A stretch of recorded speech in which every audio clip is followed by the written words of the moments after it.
Dans la vidéo précédente, on a parlé des différents types de marchés. À titre, il existe le marché des actions, le marché des matières premières. On a vu également qu'il y a les indices synthétiques aussi, voilà, qu'il faut mentionner. Les indices synthétiques comme volatilité 75, les cours index, tout ça. Maintenant, pour le marché des devises, c'est-à-dire le marché sur lequel on va croiser le euro, USD, euro, dollar, euro, dollar, dollar australien, dollar canadien, etc. Ce marché-là, c'est-à-dire le marché des devises, est encore appelé Forex.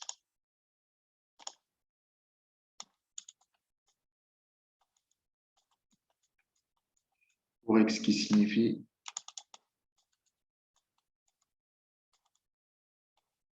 Foreign Exchange.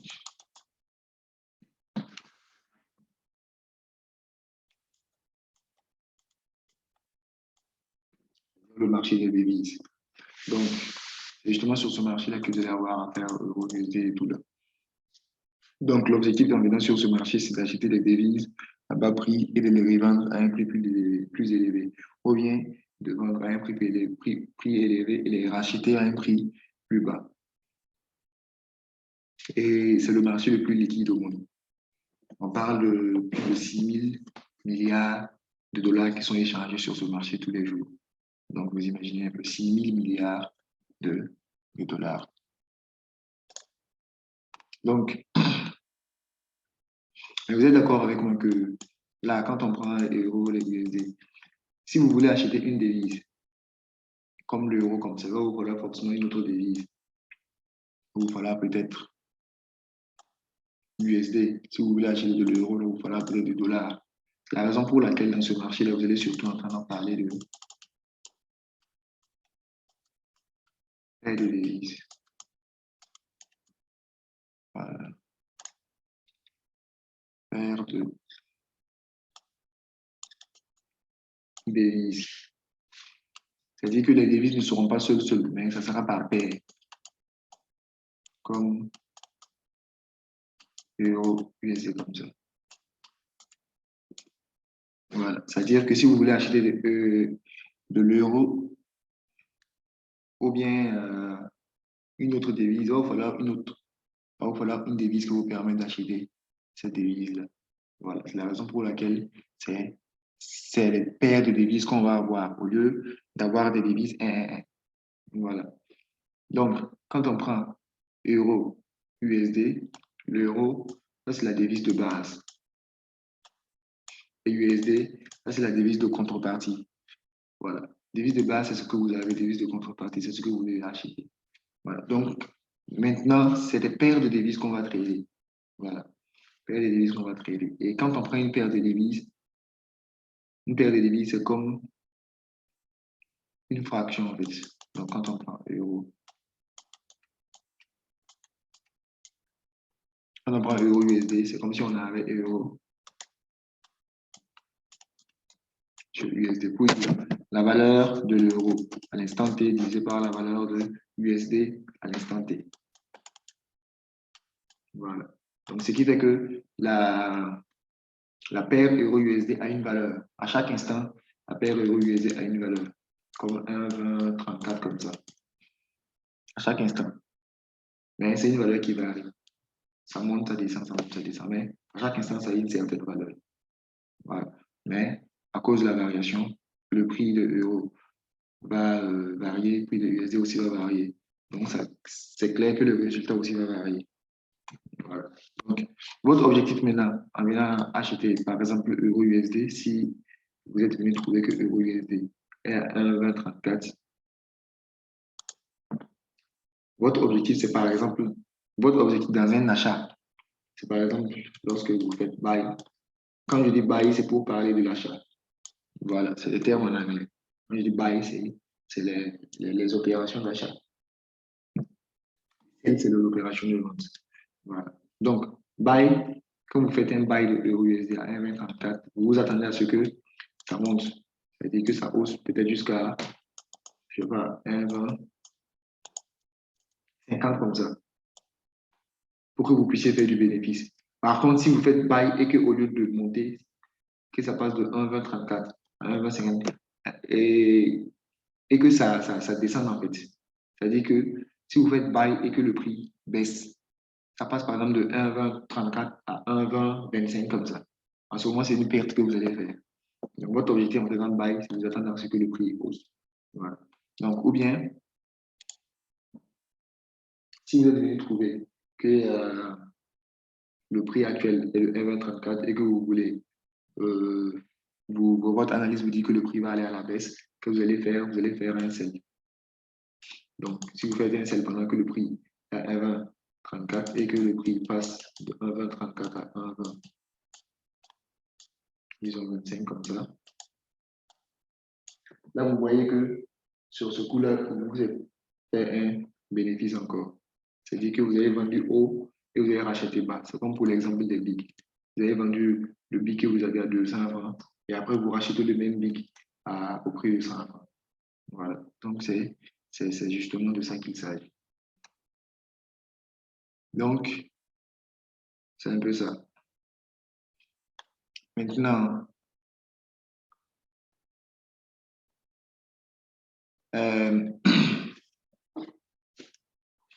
quand vous prenez une paire de devises, l'évolution que ça fait là, c'est-à-dire la valeur de la paire de devises, là, quand on prend les 1,2034, pour que la paire de devises, lorsque la paire de devises passe de 1,2034 comme ça à 1,2050, ça a parcouru, ça fait une certaine distance. L'écart, en fait, est mesurable. L'écart entre ce niveau-là et ce niveau est mesurable. C'est comme quand quelqu'un quitte d'une telle distance, d'une certaine distance et avance d'un certain nombre de mètres. Il quitte un lieu A pour aller à un lieu B. La différence qu'il a parcouru à mètres, vous voyez que c'est mesurable, en fait. On peut dire qu'il a parcouru 2 mètres, 23 mètres, 25 mètres, etc. Donc ici aussi, c'est mesurable grâce à une unité de mesure qu'on va appeler pips.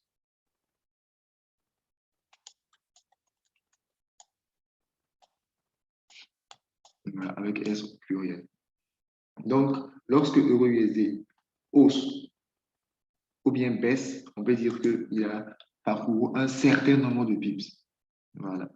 Il a parcouru un certain nombre de sorte qu'on puisse quantifier, en fait, on puisse mesurer la performance que vous avez faite. C'est-à-dire que si vous avez fait buy d'une telle valeur à une telle valeur, on peut dire que vous avez fait une performance de tel nombre de pips. Voilà. C'est-à-dire que de façon technique, c'est le gain en fait que vous avez fait. Et là, on ne parle pas encore d'argent, là, on parle de ce que vous avez fait comme performance. Voilà. Donc, c'est comme un coureur, ou bien disons deux coureurs. Voilà. Si un coureur parcourt un certain nombre de pips, et je dis un certain nombre de pips, un certain nombre de mètres, ou bien fait sur 100 mètres un certain nombre de secondes, là, c'est sa performance technique. Voilà, c'est ce qu'il a fait de façon technique, mais ça ne signifie pas, on ne peut pas utiliser ça, ça ne montre rien en fait sur l'argent qu'il gagne effectivement, c'est-à-dire en termes d'argent, il gagne combien. Voilà, là, ça ne dit rien sur ça. Voilà. Donc, on va voir déjà. Donc, les pips, c'est la quatrième décimale que vous devez prendre.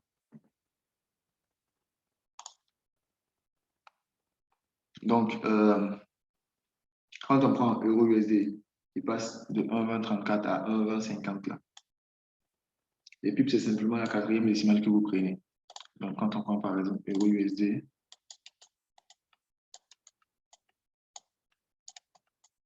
donc si on a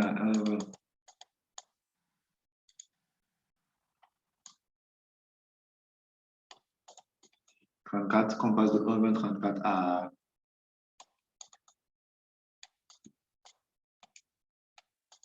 1,2050, c'est les quatre décimales en fait. C'est-à-dire que vous prenez, vous faites la différence, c'est-à-dire après la virgule, ce qui vient en fait. Les quatre chiffres qui viennent après la virgule.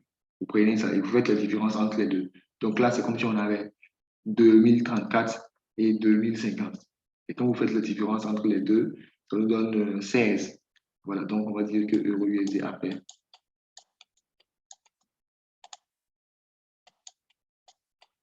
16 pips. Ça a monté de 16 pips.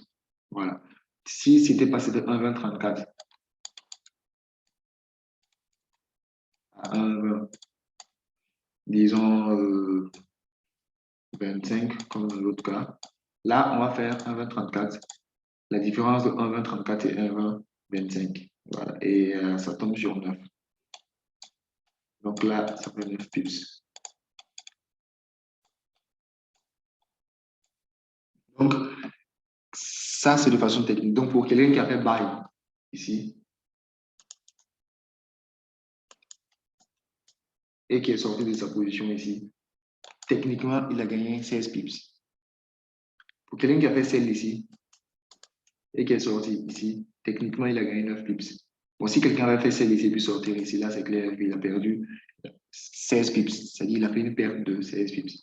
Voilà. Donc, vous voyez que là, on a une idée sur quoi? La performance technique. Ce qu'on a en termes de pips, c'est la performance qu'il a gagné de façon technique. Mais ça ne dit rien d'abord sur ce qu'il va gagner effectivement comme argent. Ce qu'il va gagner comme argent va dépendre de autre chose. C'est-à-dire que si vous prenez deux traders qui vont au même moment prendre la position de buy ici et sortir ici au même moment, c'est-à-dire qu'ils ont tous fait une performance de 16 pips. Là, c'est de façon technique qu'on voit qu'ils ont fait la même performance. Mais en termes d'argent, rien ne nous dit qu'ils ont fait la même somme d'argent, ils ont gagné la même somme d'argent. Voilà. Rien ne nous dit. Mais ils ont réellement fait la même performance, mais en termes d'argent, on ne peut pas réellement savoir combien chacun a gagné. Voilà. Ça veut dire que ce n'est pas forcément qu'ils vont gagner la même chose. Voilà. Ils peuvent gagner des sommes différentes. Et on va voir comment on calcule justement l'argent, comment on calcule ce que vous gagnez.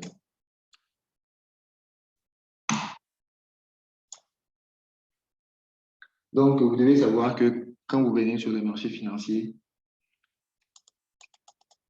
c'est des lots que vous venez acheter. C'est-à-dire que les différents actifs, là, vous ne venez pas les acheter un comme ça. C'est des lots. Comme pour l'exemple des BIC. C'est-à-dire que si vous voulez aller sur le marché des BIC, là, que vous voulez acheter les BIC, c'est par lot que vous devez acheter. C'est-à-dire que vous allez venir, vous allez dire, je veux un lot de BIC, deux lots de BIC, voilà, etc. Donc, c'est des lots. Et un lot,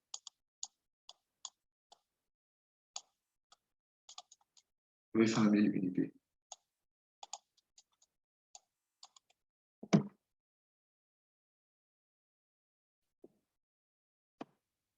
Un lot fait 100 000 unités. Donc, pour l'exemple, un lot de BIC, par exemple, ça fait 100 000 unités de BIC. Ça fait 100 000 BIC. Voilà. Donc, en trading, un lot, ça fait 100 000 unités. C'est-à-dire que vous pouvez venir dire que voilà, je veux un lot de BIC, je veux deux lots de BIC, trois lots de BIC. C'est-à-dire trois lots, ça fait 300 000. Voilà. Maintenant,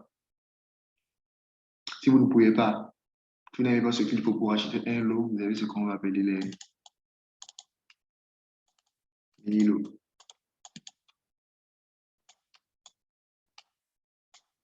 Et un mini-lot va faire 10 000 unités. Et après aussi, vous avez les micro-lots.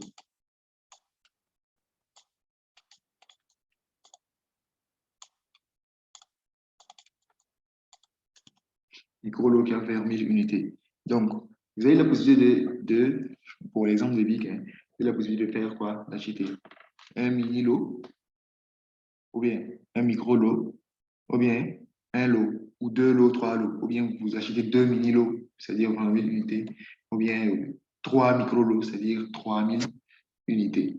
Voilà, en fonction de quoi? Tout ça, c'est en fonction de quoi? En fonction de votre capital. En fonction de votre capital. Donc, là, maintenant, en fonction maintenant de ce que vous avez acheté comme quantité, de l'eau, on peut maintenant calculer votre, comment on appelle, gain. On peut maintenant calculer ce que vous gagnez maintenant, effectivement, comme argent. Voilà. Donc, on va voir comment on gagne.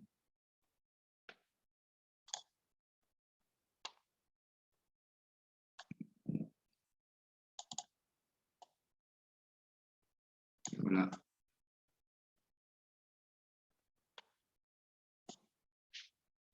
OK. Donc, déjà, pour les micro-lots.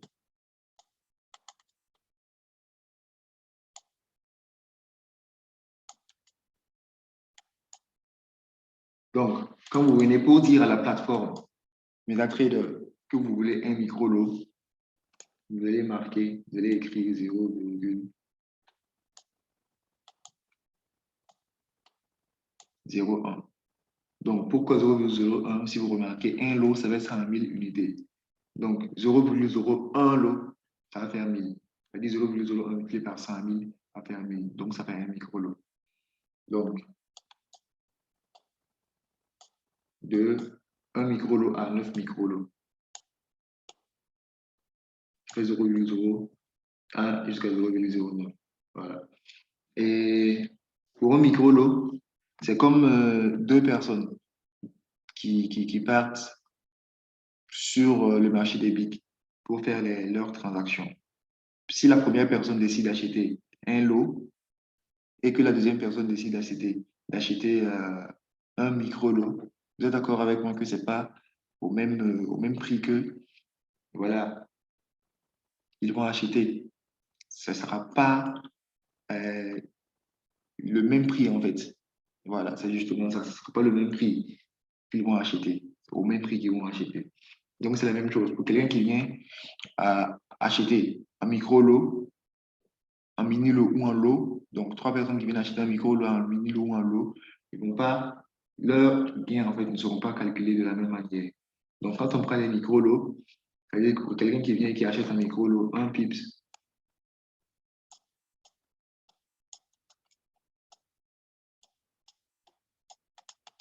va lui faire 0,1 $. En gain ou en perte. Voilà. Donc, là, vous avez compris que pour calculer le gain, c'est pour calculer ce que vous gagnez effectivement comme argent, c'est en fonction du nombre de pips que vous avez fait et aussi en fonction du lot que vous avez pris. Donc, quand on prend, donc, pour quelqu'un qui a fait 50 pips, l'exemple, on prend l'exemple de quelqu'un qui a fait 50 pips, une performance de 50 pips, et qui a pris un lot de 0,01, qu'est-ce que ça signifie? Or, pour un micro-lot, ça fait combien? Un pips fait 0,1 $. Donc, pour les 50 pips qu'il a fait là, ça fait combien? Ça fait les 50 pips multiplié par le prix par pips. Or, le prix par pips, c'est de 0,1. Donc, vous voyez qu'il a fait un gain de 5 $. Un gain, c'est-à-dire, mais c'est un gain ou un perte. Si le trade avait évolué de 50 pips contre lui, il allait vers une perte de 5 $. Voilà. Donc, pour les mini-lots, déjà pour dire à la plateforme que vous voulez un mini-lot, vous allez mettre 0,1. Donc, on part de un mini-lot à 9 mini-lots. Donc, pour les mini-lots, 1 pips,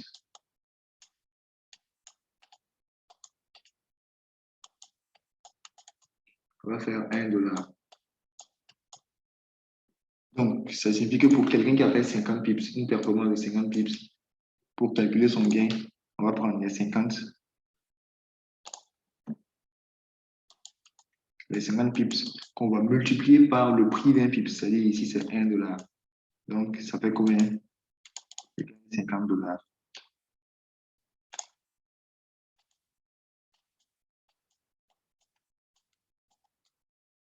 Est-ce que vous voyez? Donc là, qu'est-ce que vous remarquez?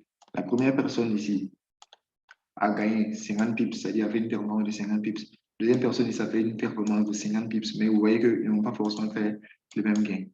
Lui, il a gagné 5 $, lui, il a gagné 50 $, c'est-à-dire 10 fois plus. Voilà. Donc, pour les lots aussi, donc c'est 1 à 1. Donc, quand vous mettez 1, c'est pour dire je veux un lot. Quand vous mettez 2, c'est pour dire je veux 2 lots, etc. Donc, pour les lots, 1 pips,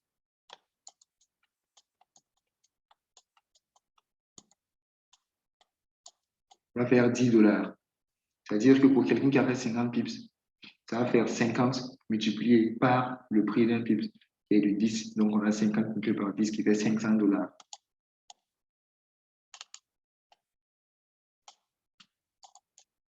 Donc, vous voyez que nos trois personnes qui ont fait la même performance, c'est-à-dire que qui ont tous gagné 50 pips en termes de performance, de façon technique en fait, ils n'ont pas eu le même gain, ils n'ont pas fait le même gain. La première personne a gagné 5 $, la deuxième personne 50 $, et la troisième personne 500 $. Voilà. Donc, euh, ils ont fait la même performance, mais ils ne vont pas forcément faire le même gain.